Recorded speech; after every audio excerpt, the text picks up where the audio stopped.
All right, so today we're going to analyze a really odd case right over here of f of x. So we have a graph of f of x function, but things are a little different right here.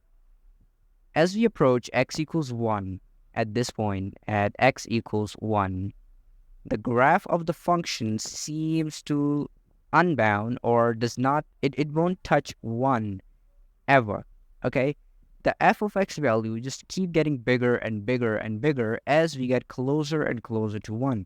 But it does not, it never just touches 1, or it never crosses 1 ever at any point. So this type of limit is just called unbounded limit. So the answer to this question right over here as limit of f of x as x approaches 1, the answer is unbounded.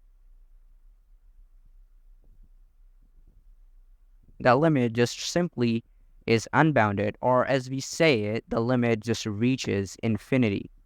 That's positive infinity.